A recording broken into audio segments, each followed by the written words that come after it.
발락이 말하되 나와 함께 그들을 달리 볼 곳으로 가자. 거기서는 그들을 다 보지 못하고 그들의 끝만 보리니 거기서 나를 위하여 그들을 저주하라. 하고 소빔들로 인도하여 비스가 꼭대기에 이르러 7제단을 쌓고 각 제단에 수송아지와 순양을 드리니 발람이 발락에게 이르되 내가 저기서 여호와를 만나뵐 동안에 여기 당신의 번제물 곁에 서소서. 하니라. 여호와께서 발람에게 임하사 그의 입에 말씀을 주시며 이르시되 발락에게로 돌아가서 이렇게 말할지니라. 발람이 가서 본즉 발락이 번제물 곁에 섰고 모압 고관들이 함께 있더라. 발락이 발람에게 이르되 여호와께서 무슨 말씀을 하시더냐?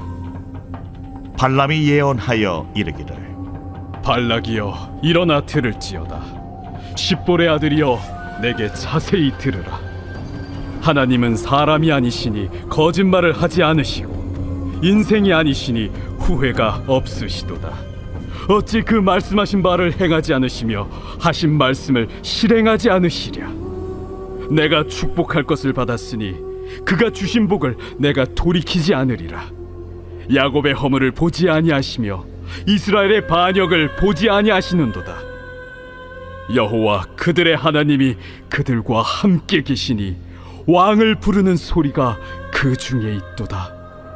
하나님이 그들을 애굽에서 인도하여 내셨으니 그의 힘이 들소와 같도다. 야곱을 해할 점술이 없고 이스라엘을 해할 복술이 없도다. 이때에 야곱과 이스라엘에 대하여 논할진대 하나님께서 행하신 일이 어찌 그리 크냐 하리로다.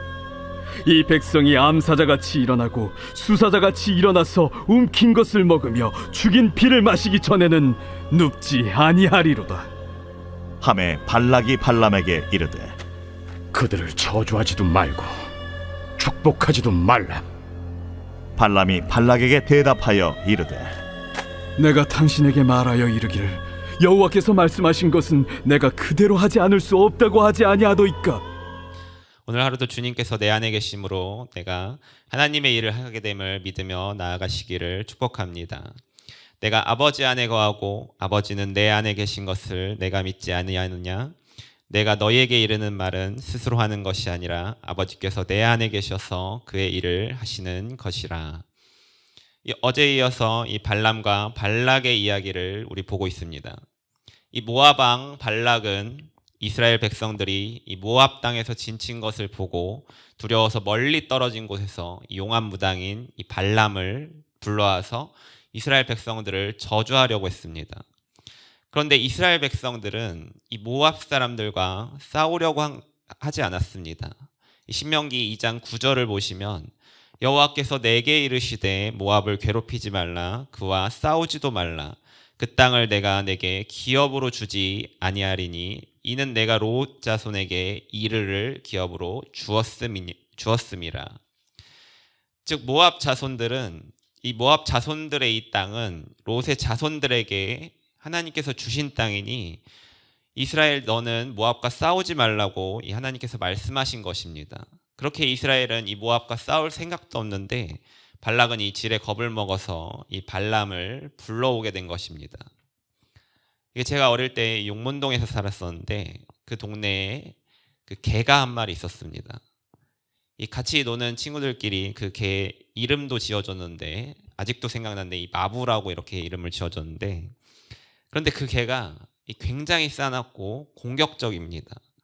그리고 저와 친구들은 이제 그 개만 봐도 이 질에 겁을 먹고 이 개를 자극하지 않기 위해서 살금살금 걸어가기도 하고 그리고 조심조심 지나갔습니다.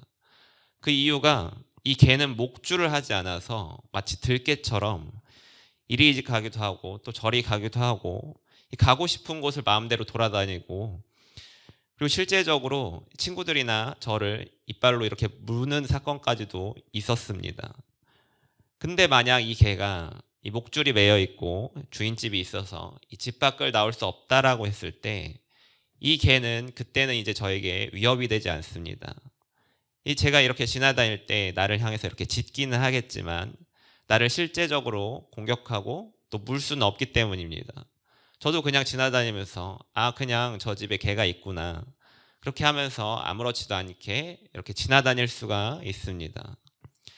제가 왜 이 이야기를 꺼내냐면 이 개와의 관계가 우리 사탄과의 관계와도 같습니다. 우리가 세상에 속해 있을 때는 사탄의 영향력 아래에 있기 때문에 나에게 으르렁대고 공격하려고 하면 조심조심 피해 다니고, 그리고 공격당하지 않기 위해서 사탄이 몰면 몰아가는 대로 움직일 수밖에 없습니다. 사탄이 세상 어디든 자기가 가고자 하는 대로 마음대로 자유롭게 다닐 수 있기 때문에 실제적으로 나를 이빨로 물듯이 나를 공격할 수 있었습니다.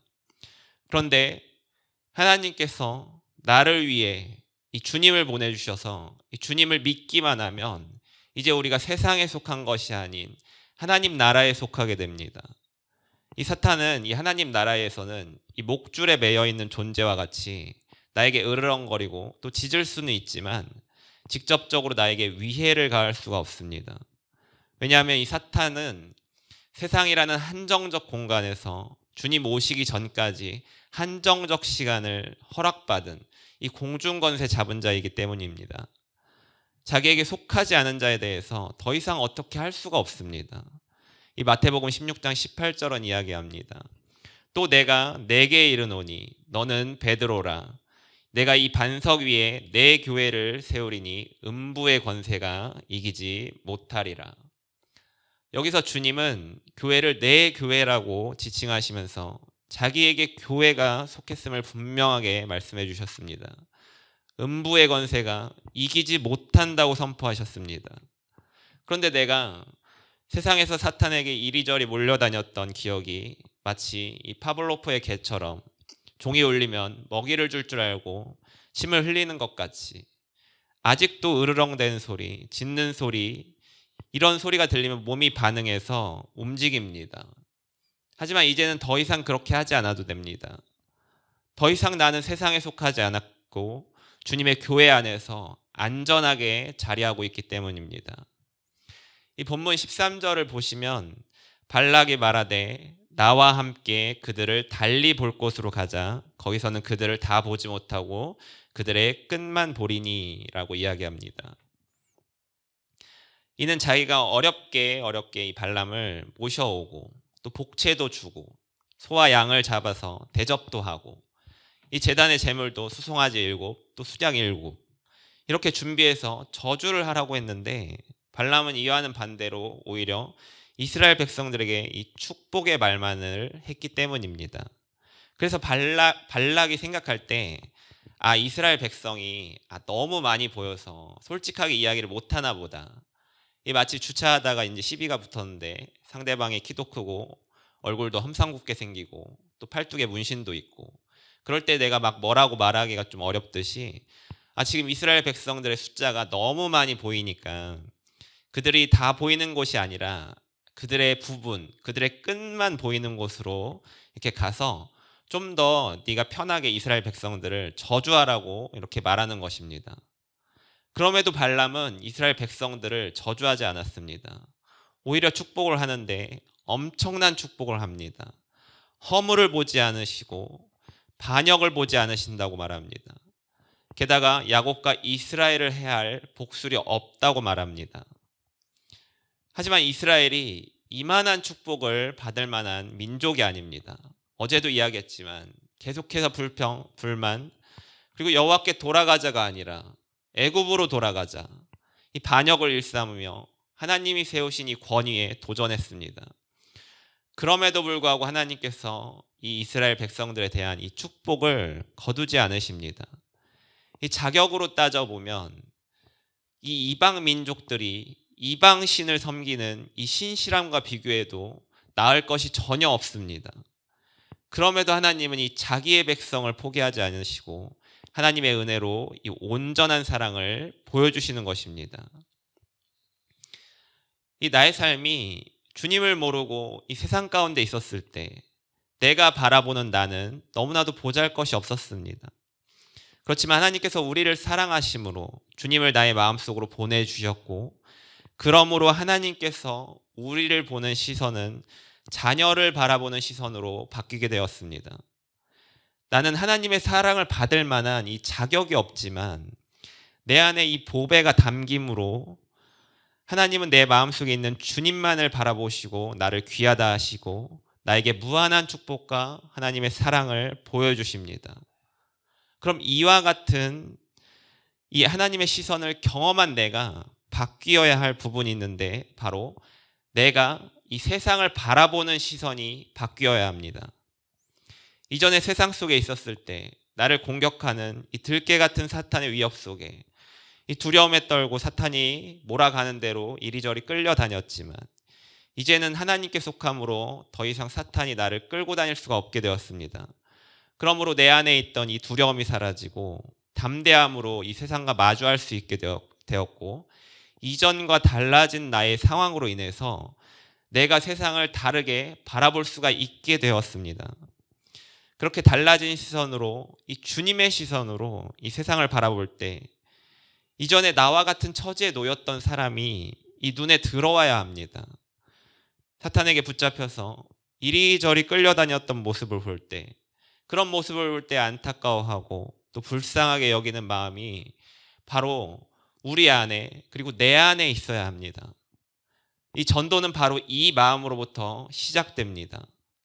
내가 겪었던 고통과 아픔의 크기가 얼마나 컸는지를 알고 이제 달라진 나의 처지로 인해서 내가 얼마나 큰 은혜를 경험했는지를 깨닫게 되고 이제 나는 주님 없이는 못 살겠다. 이런 고백을 하게 될 때 나는 이렇게 구원받아서 주님과 함께 동행하며 소망을 가지고 기쁨으로 살아가는데 아직도 세상에서 구원받지 못하고 고통스럽게 끌려다니는 저들을 볼 때 아무런 마음도 없이 그저 덤덤한 시선으로 바라보시면 안 됩니다. 안타까운 마음으로, 애틋한 마음으로, 슬퍼하는 마음으로 그들을 바라보며 하루빨리 그들이 주님 앞에 돌아올 수 있도록 계속해서 기도하고 또 관심을 가지고 사랑으로 그들을 감싸줘야 합니다. 그럴 때 주님의 사랑을 경험함으로 주님을 만나고자 하는 마음을 그들이 가지게 됩니다. 네가 만난 예수님, 나도 만나고 싶다. 네가 만난 예수님이 그렇게 좋은 분이고 나를 그렇게 많이 사랑하신다고 하는데 그럼 나도 한번 만나보자. 어떻게 하면 만날 수 있냐? 내가 너를 보니 네가 믿는다고 하는 예수님, 나도 믿어봐도 될 것 같다. 어떻게 하면 예수님 믿을 수 있는지 나에게 좀 알려줘라. 내가 밖에 나가서 이렇게 불특정 다수를 만나서 이렇게 전도하는 방법도 있습니다. 하지만 또 다른 전도의 방법은 나의 삶이 이 그리스도를 닮아가는 삶의 모양으로서 이 세상에서 살아가는 이 전도입니다. 그러므로 나를 아는 사람들이 나의 모습을 보고 주님을 믿고자 합니다. 지금 본문에서 보고 있는 이스라엘 백성들은 이 지금 무슨 일이 일어나고 있는지조차 모릅니다. 어디서 누가 유명한 선지자가 와서 나를 저주하려고 하는지 자기를 축복하려고 하는지 이것을 알 수가 없습니다. 이스라엘 백성들은 지금 굉장히 멀리 떨어진 곳에서 모압 왕이 자기들을 두려워하는 것도 이들은 알지를 못합니다. 나는 모르는데 누군가 나를 바라보고 있을 수 있습니다. 내가 교회 다닌다는 것을 알고 또 예수 믿는다는 것을 알고 나는 모르지만 나에 대해서 이 주변에 있는 사람들이 어떤 평가를 내릴지 알 수가 없습니다. 하지만 내가 예수님을 믿는 사람으로서 주님께서 나에게 주신 사랑을 따르며 살아가려는 이 노력을 할 때 하나님께서는 그런 나를 보시고 내가 알지 못하는 저주를 바꿔서 축복을 이끄시는 분입니다. 그렇게 살아가는 나를 보고 누군가는 마음속으로 기다리고 있을 수 있습니다. 왜 나에게 교회 가자고 말하지 않지? 나에게 교회 한번 가자고 말해주면 나 한번 가봐야겠다. 이 과정은 시간이 굉장히 오래 걸릴 수 있습니다. 언제 나의 주변에 있는 사람들이 주께로 돌아올지도 알 수가 없습니다. 그러나 포기하시면 안 됩니다. 하나님께서도 그렇게 불순종하고 말도 안 듣고 나는 내가 원하는 것을 찾아 세상으로 계속해서 나아갔지만 하나님께서는 나를 끝까지 기다려주시고 나를 하나님의 백성으로 만들어주셨습니다. 그런 나에게 역사하신 하나님이 그들에게도 역사하실 것을 믿고 나아가는 것입니다. 내 생각에 그들에게는 역사하기 힘드실 거야. 나에게 역사하신 하나님, 그들과는 역사하지 않으실 수도 있어. 그런 생각을 가지시면 안 됩니다. 그런 의심을 가지지 마시고 나에게도 역사하신 하나님께서 그들에게도 역사하실 것을 믿으며 또 그들과 함께 하실 것을 믿으며 또 그들에게서 정말 나의 모습을 발견하고 또 그들의 마음을 위로할 것을 믿으며 나아갈 때 하나님께서는 그들을 만나 주십니다. 내가 포기하지 않고 기도하고 내가 포기하지 않고 그들을 향해 나의 시선을 거두지 않을 때 하나님께서는 그런 나를 보시고 나를 축복하셔서 그들에게 주님의 사랑을 전달하십니다. 계속해서 나는 원망했고 세상 속에서 계속해서 다시 돌아가자고 말했고 그곳이 좋았다고 말했지만 하나님께서 나를 이끌어 가심을 계속해서 거부했었지만 그럼에도 하나님은 나를 향한 축복을 거두지 않으셨습니다. 들소와 같은 힘으로 나를 붙잡아서 인도해 주셨습니다. 그렇게 나를 이 보잘것없는 나를 여기까지 인도해 주신 하나님께서 나를 구원의 통로로 삼으시며 가정의 선교사로 삼아 주셨습니다. 나를 붙잡으신 하나님께서 나를 가장 가까운 사람, 남편이나 아내, 자녀를 붙잡아서 인도해 주실 것입니다. 바로 그때 나의 입에서 하나님께서 행하신 일이 어찌 그리 크냐 이런 고백으로 하나님의 영광을 드러내시며 믿음의 가정을 세우며 다른 그 무엇보다도 믿음을 유산으로 물려주는 우리 성도님들 되시기를 축복합니다. 기도하겠습니다. 이 나를 애굽과도 같은 세상에서 건져주사 하나님의 백성으로 삼아주시니 감사합니다. 하나님께서 나를 어떻게 바라보고 계시는지를 깨닫고 이제 내가 하나님의 시선으로 이 죽어가는 영혼들을 바라보길 원합니다. 나에게 주님의 마음을 허락하여 주옵소서. 예수님의 이름으로 기도합니다. 아멘.